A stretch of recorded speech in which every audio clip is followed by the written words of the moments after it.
did it. I watched the whole Hype House show, and it only took me 4 hours. Yep. Thank you. Guys, thank you guys. That's right, Greg. In case you didn't know, the internet's most popular content house now has a Netflix reality show. It came out a couple weeks ago. I watched the whole thing, and I gotta say, it was honestly a huge disappointment. When I first heard that the Hype House was making a show, I was like, okay, that'll be kind of interesting. I mean, like, there are a lot of huge TikTokers in the Hype House, right? Like, isn't like Charlie D'Amelio, Dixie D'Amelio, Addison Rae, aren't they all in the Hype House? I was like, it'll be kind of interesting to see them like navigate all this newfound fame, go into some interesting business-related topics, making content together. But it turns out that those people aren't in the Hype House anymore, and Dixie and Addison aren't in the show at all. Just Charlie is, and she's like barely in it. I guess I haven't been keeping up with all of the latest news on the Hype House, but I didn't realize that like everybody who is really popular has already left the Hype House, which is to be kind of expected with content houses. I mean, that's kind of how it goes, right? They get really popular, everyone in it gets really popular, and then realizes, wait, I don't need to live in a house with like 16 other people, and so they get their own house. That's just kind of how it goes. And that really encompasses the biggest problem with the Hype House show, is I think it could have been like fun to see the Hype House in its heyday. I feel like that's probably at least what a lot of the fans were hoping for, is like a show with all these super famous people in it, like hitting their big break during the show. But instead, it's kind of a show about the Hype House falling apart. It was so much fun just creating content every day. And now times have changed. People are talking about how like they never even see Lil Huddy anymore because he moved to a different like Hype House 2.0 that's somewhere else.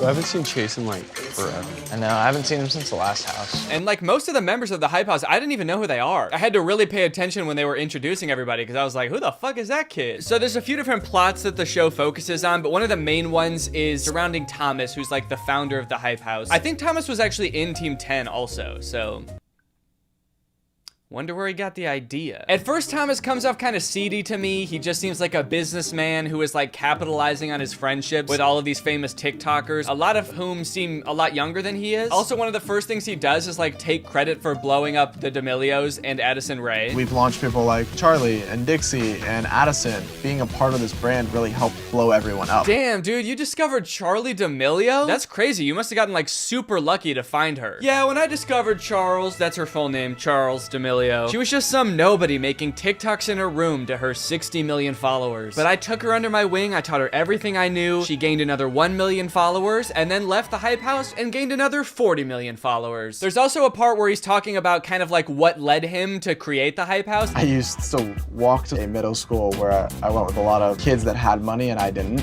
And I used to order headphones online and upcharge them. And then unintentionally, I think, he says something like, yep, I guess I've just always been trying to make a quick buck. Anything I could do to make a quick buck, I've always been like that. Which is not a good look when you're talking about the business that you are running right now. Yeah, I guess when I think about it, I've always sort of been starting like scammy type Ponzi schemes that I knew weren't gonna work out but would make me rich and everyone else hate me. I guess I just sort of have entrepreneurship in my blood, man. I don't know. With that being said though, as the show went on, I went from like thinking Thomas was a seedy businessman to just like feeling really bad for him. I'm not like fully okay. He wants the Hype House to work so bad, and he is the only person taking it seriously. I want you guys to give it your all so that people watch you guys and are like, holy f, I love Calvin and Patrick. Holy f, I love Larry. Because then you guys get to grow the next part of your career too.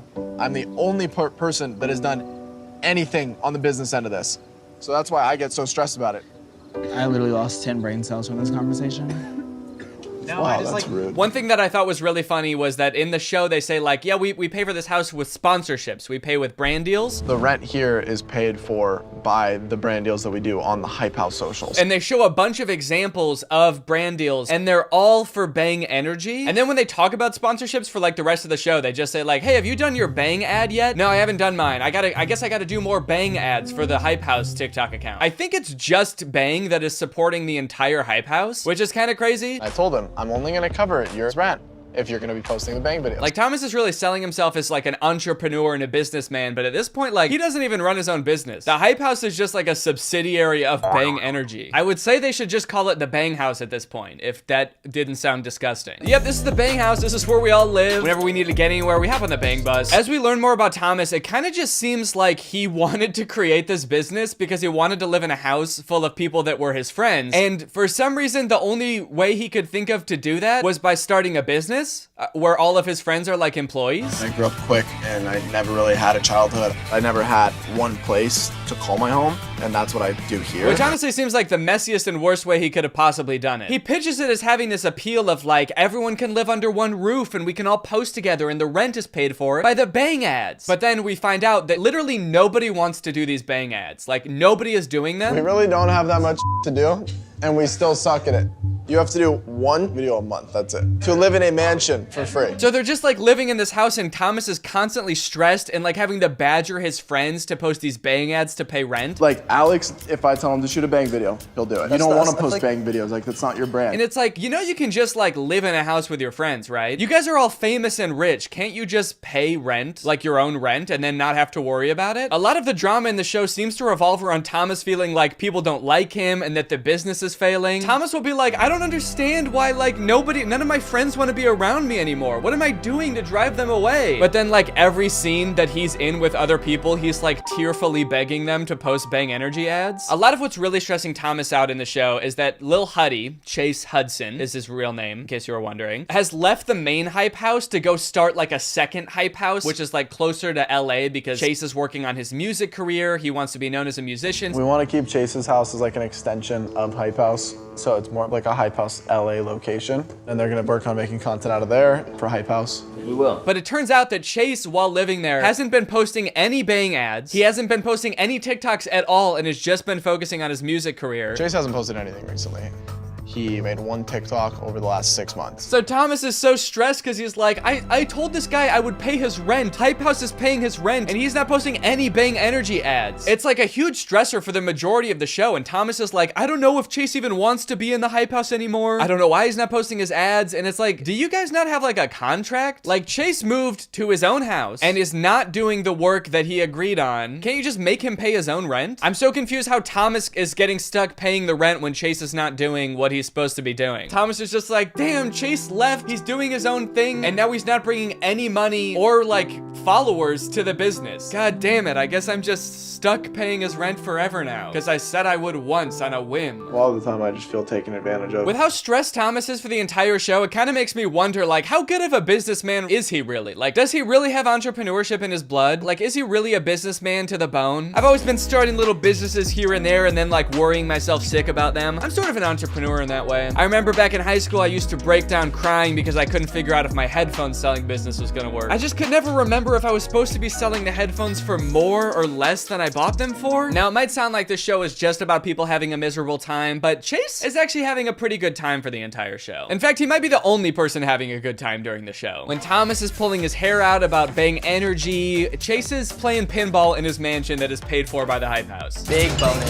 Alex Warren is panicking because his views are declining. Chase is in the hot tub. Bang singles helping produce and write a great album. Mia is screaming at people in the desert because she feels like the Hype House is falling apart. Chase is eating by himself alone in his room that the Hype House paid for. Chase you may have heard of before. He used to date Charlie D'Amelio. He's very famous. He's very popular. He used to be a huge TikTok star, but now he's like really focused on making music and dressing like a vampire. And so he doesn't really want to do social media anymore or be like involved in the Hype House at all, which is something that I think everyone seems to understand except Thomas. Like Chase moved to get away from them. He's not posting his ads. He invites like a bunch of TikTokers over to hang out with him, but doesn't invite Thomas. And Thomas is still kind of like, I wonder if Chase like doesn't really like being in the Hype House. I need to know if Chase is even gonna be a part of this anymore. I wish you'd give me a straight up answer about that. Which, to be fair, Chase should just be straight up instead of just like freeloading in this huge mansion full of pinball machines. But Chase makes it abundantly clear that he does not really want to be in the Hype House anymore. I'm very grateful for the opportunities that came to me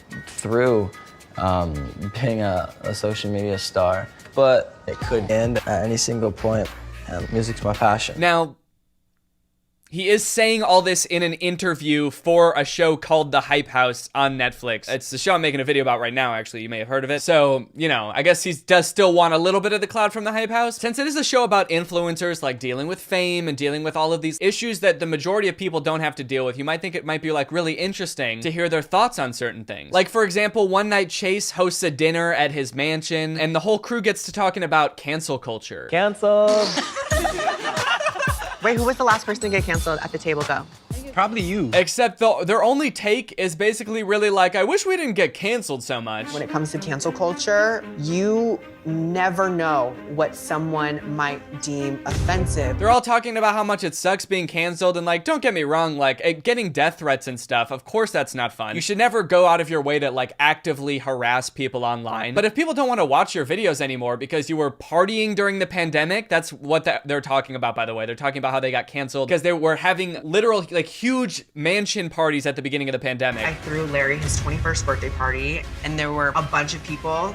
It definitely wasn't COVID safe. I got so much backlash. I don't really think you can blame people for not wanting to watch you anymore. Anyway, they all sort of like go around the table talking about how they've all been canceled. They keep using that word. They're talking about cancel culture. It sucks to get canceled. If you get canceled for something, that's what you're known for the rest of your life. Which is crazy because I could have sworn I was watching them on a Netflix reality show. A brand spanking new Netflix show. That's wild. Yeah, man, I don't know. It just really sucks to have like everyone who loved you turn against you and you get completely deplatformed. All of your business opportunities dry up. It's honestly starting to feel like the only things I have left are like my millions of followers and all of my money and my successful music career and this reality TV show. At this point, that's all that's keeping me going. The show actually does get into some like deeper, more interesting topics that I think are like important for influencers to understand and talk about. Nikita Dragun's in the show, who I believe has had a fair bit of controversy in the past for doing some problematic things. She and Larry are kind of like best friends. They're kind of like the only people in the Hype House actually that seem like they are genuinely friends. And during the show, it comes up that Nikita is being accused of like blackfishing, and Larry like sits her down and has a chat with her about like why that's not okay. I just don't think I can like sit back and just let the black community and just everyone on the internet just say like, oh, how are you friends with this person when she blackfishes? I see you in person almost all the time. You don't look like those pictures on the internet. And overall, it's a good topic that I think it's important that they dove into, but they like barely spend any time on it, honestly. There's just like one scene of them talking about it and then they like forget about it forever. Larry does like put his foot down and be like, hey, don't do this anymore. If you do, like, I'm not gonna fuck with you anymore. But I just feel like they don't really go into like the nuances of it at all. Larry's just like, hey, can you stop doing this? And Nikita's like, yeah, now that you put it that way, I will. But you know what? I guess it would make sense that they would want to cut out the majority of that important conversation because we gotta get to Alex Warren, dude. We gotta figure out what he's up to. I spend on my YouTube videos alone anywhere between $50,000 to $70,000 a month. You might have seen Alex Warren before on YouTube because I know a lot of people have made videos about him being a David Dobrik copycat. I personally have never really looked too much into it, but after watching this show, holy shit, this guy is a David Dobrik copycat. His videos are very similar, but like he even talks the same as David Dobrik. The first time I heard him, I felt like I was watching someone else's voice come out of his body. Recently, this last month or two, my numbers have been going down. And I missed the mark with that one. He sounds like David, he dresses like David, he films like David. In fact, in one of the very first scenes he's in this show, he's actually trying to kill one of his best friends just like David Dobrik. Alex, unfortunately, in this show does not come across super likable. You wanna take the Rolls Royce or the G-Wagon? I want to take the G-Wagon. Rolls Royce it is. And of course, it's hard to make judgments about like how likable people actually are based on like a reality show or even their own videos just because they're so edited. But like, damn, the way that he acts in this show, not great. Cover is afraid of ducks. Today, I've decided to surprise Cover with a duck in our room. A lot of Alex's like plot line is about like relationship drama between him and his girlfriend Cover. Cover seems like a pretty cool person, like down to earth. It doesn't really seem like she lets the fame get to her head too much and isn't like super engrossed in like making content and like on the grind constantly, whereas Alex very much is. The hardest part about making relationship content is separating the business from the relationship, for sure. The line between social media and a relationship definitely blurs. Like, not stepping over the line is very difficult to do. And that's like a big point of tension between the two of them is like Cover's kind of like, sometimes it's hard for me to like distinguish what Alex is saying for videos and like what he actually means or like where the boundary between like the relationship we have in videos ends and where our real relationship starts. And honestly, based on what I've seen in the show, if I were you, Cover, I would take the relationship in the videos. I would hope that actually that is the real relationship. There's one scene where Alex and Cover get into an argument because Cover's like, hey, can you not take up our whole room with like your video making equipment and your desk and shit? Can you not take over the entire room? I'm not. Okay. The argument ends with Alex calling her delusional. I'm not trying to sound like an asshole, but do you get what I'm saying? No. And I don't think you sound like an asshole. I think you're delusional. He calls this girl that he loves delusional. She's like, hey, can you just like not like take over our entire living space? And he's like, you're fucking crazy. You're insane. But that's not even the worst part because the way Alex apologizes for this argument is by making a video where he shows Cover a little fox. It's a fennec fox. And she does think the fox is very cute. She likes the fox. The fox is actually so cute. I guess this was a really good, like, apology from Alex. It's just like your way of apologizing for something you did off camera is by like making a video for your own channel. Couldn't you have done something off camera for her? Something nice that doesn't make it just seem like you were like out of content for that day. Cover really wants Alex to like get serious in the relationship. She wants to settle down. She wants to get married and have kids. But Alex feels like he's like not really ready yet. He feels like he still is a kid at heart. He wants to like keep making videos. I'm in a full-time job right now, and I'm in a full-time commitment of trying to make people laugh and make people feel a certain way. And I'm not done, you know, doing pranks and doing stunts. So kind of like a touchy subject, right? Probably something you don't really want to like joke about or like put on blast online, right? Well, I guess not according to Alex, because while Alex is kind of worried about like his declining views lately on his YouTube channel, he decides that one way he might be able to sort of like boost his numbers is by having a fake proposal and wedding on YouTube. Alex having the fake wedding makes me feel a little hurt because it's something that I really want, and to like fake it is like a little messed up. I definitely don't think he realizes that it might be like toying with my emotions, because he doesn't really think like that. He just thinks, okay, bit, this is bit. This scene really makes you feel bad for Cover, because she keeps saying like, I mean, I guess it'll be kind of fun, but I just kind of wish it was real, so that's gonna make it kind of hard to get through. It's like, god damn, dude. And I think it's a little cruel, to be honest, but at the same time, like, I guess anything for views. Even other members of the Hype House are like, yeah, this is kind of fucked up. I don't know why we're doing this. I'm not sure how Cover feels about the wedding. I haven't really asked her. I think that she's, you know, really taking it seriously and going out and buying a super nice dress. You haven't asked? You didn't ask her if she was cool with doing this? What, did you just set up the tripod and propose to her and be like, this is fake, okay? It's fake, I'm gonna edit this part out, this isn't real. Cover, ukulele, pineapple juice, coconut milk, and then do you take this hunk of beautiful meat to be your husband? I do. It just seems like a really bizarre relationship, and like every scene that Alex is in is just like miss after miss for me that did not make him seem like a super likable guy. So what do you want? To get married to you in a reasonable time. Okay. You know what I want? What? Just to not worry about that. At the very end of the show, they do go into Alex's home life. Apparently, he comes from a very difficult household. It seems like his dad died when he was young. His mom and him aren't on very good terms. It kind of sounds like she was pretty, bad. When I was 17, my mom handed me an eviction notice. I just left and didn't take anything except for a computer and a camera. And so I was homeless. But after the entire show showing just like Alex kind of being mean to his girlfriend and like being overly obsessed with videos to the point where his girlfriend doesn't even know what's real anymore, it kind of just seems like the show was just like trying to throw a Hail Mary to make you like this guy. And honestly, it did kind of work. I did really feel for him at the end. There was a very sweet scene of him going to visit his dad's grave, and I did tear up a little bit. It was a sweet little moment. Very sad though. In fact, pretty much like everyone in this show is like sad all the time. You got Thomas because all of his friends are leaving, and Alex and Cover because their relationship is on the fritz. Everyone except Vinny. I blew up because of thirst traps. I think Vinny might be my favorite character in the show, not because he's like the most likable guy or the most down-to-earth guy. I just want to see more of him because I'm trying to get like a handle on who he is. Because while everyone else is sad all the time, Vinny is pissed the fuck off, dude. What's wrong? I don't know, I just hate everything. Everybody. There are multiple scenes where there's like kind of like a security camera type camera in the kitchen of the Hype House, and Vinny will just kind of like walk into the room so mad, get some juice out of the fridge, and then leave. Sometimes he'll say something like, I'm so fucking pissed right now, I'm gonna punch someone in the face. Right now, I swear to God, if one person says something off to me, it doesn't matter who it is, I will probably punch him in the face. Because I'm so... And they never explain why. It happens multiple times in the show, and they never explain why he's mad. I'm pissed, absolutely beyond. No, beyond pissed. He just walks into the kitchen and he's like, no one look at me or I will shoot you in the head right now. And then he leaves and everyone's kind of like, huh, that was weird because Vinny's in a bad mood today. And every day. Is that normal? Huh? Are you normally mad like that? Yeah. Vinny is such a confusing character. So everyone's kind of got their own like niches in the Hype House. Some people make pranks and some people make dance videos. Vinny makes thirst traps. It is kind of awkward for me to make them. I don't even like look at them. I don't want to see my cringy self doing that. He hates posting thirst traps. He hates posting on the Hype House. I think he doesn't like being famous. Vinny doesn't like it.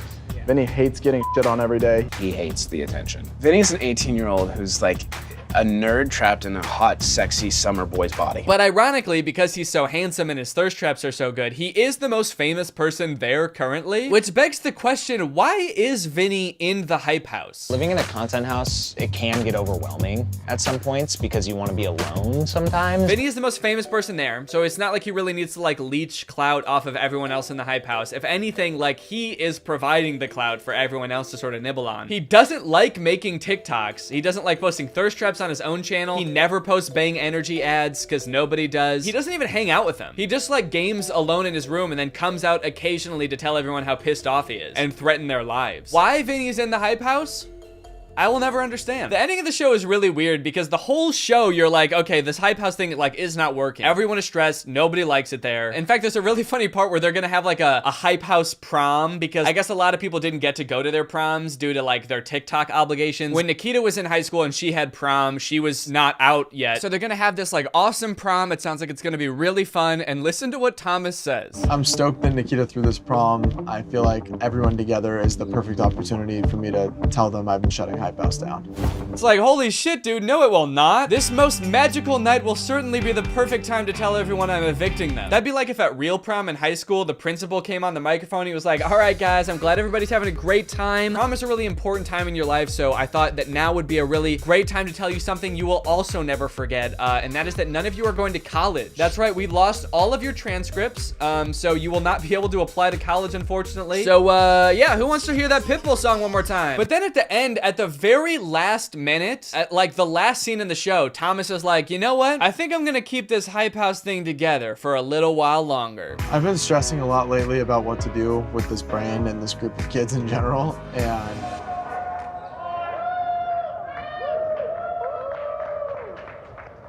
maybe I shouldn't end it. And then it just ends. It was ending with like everyone going their separate ways and kind of being okay with that. And Thomas is like, you know what guys? I think I might keep this self-torture going just a little bit longer. So my plan is to add some more people, and I think I found a couple people. I got a lot planned, so stay tuned. Anyway, overall, it was a very strange show. I kind of feel like they started like negotiations for the show when the hype house was in its heyday, but then when it came time to like actually start filming it, they were like, oh shit, everyone's kind of gone. I guess we could just sort of cobble together a quick 8 episodes. So yeah, overall, I say I give it a 2 thumbs in. And now it's time to talk about the sponsor of this video. Guys, I've been thinking long and hard about this whole content house thing, and honestly, I've decided it's time to start one. Yup, I'm taking all of my best friends and putting them in a house together. We got Jonathan Squarius, we've got Lil Jimmy, Rachy Rach, Squid, and about 30 other people all getting packed into this one house to make content. And the best part of all is we have a sick-ass sponsor, ExpressVPN. One second, hold on. Hello? What? You guys are all leaving? We just moved in like 20 minutes ago. Oh, you're all too famous now? You all figured out you could pay rent on your own? Yeah, that makes sense. Well, I guess this content house is just me now. You know what? I could be mad, but it makes a lot of sense, you know? Because using the internet without using ExpressVPN is just like starting a content house with all of your famous best friends. It's not worth the risk. That's because when you're online and you're not using ExpressVPN, you can be tracked by your internet service provider, by online advertisers. You're susceptible to hackers snooping your data. You know, your internet service provider is allowed to like keep a log of everything you do and sell it to people, right? You know they're allowed to do that in America? Not cool. I've got ExpressVPN on my phone, on my laptop, on my desktop computer, anywhere that I can have ExpressVPN, I've got ExpressVPN. Because when I'm doing something important or I'm on a public Wi-Fi, it's much better to have that peace of mind that all of my data is being encrypted and sent to ExpressVPN's secured tunnel, so I don't gotta worry about being tracked by my internet service provider. The only thing I really have to worry about is all of my friends leaving me. ExpressVPN's got the fastest speeds, 24/7 customer support, and they've got server locations in so many different countries, which gives you the opportunity to unlock content that's not available in your area. So if you want to check it out and find out how you can get 3 months for free, then head on over to expressvpn.com/Danny Gonzalez. That's expressvpn.com/Danny Gonzalez. Thank you to ExpressVPN for sponsoring this video. They're a longtime sponsor of the channel, so guys, go ahead and check them out, show them some love, and I'm gonna go figure out a new way to make a quick buck. All right, guys, well, thank you for watching this video. I hope you enjoyed it. If you're new here and you're not subscribed yet, make sure you subscribe and turn on my notifications to join Greg. We are the largest content house on YouTube, and if you subscribe and turn on my notifications, you are legally forced to move into the Greg house, where you'll be forced to make Bang Energy ads all day, every day. So make sure you subscribe and turn on my notifications to do that, and I'll see you next time. Bye-bye.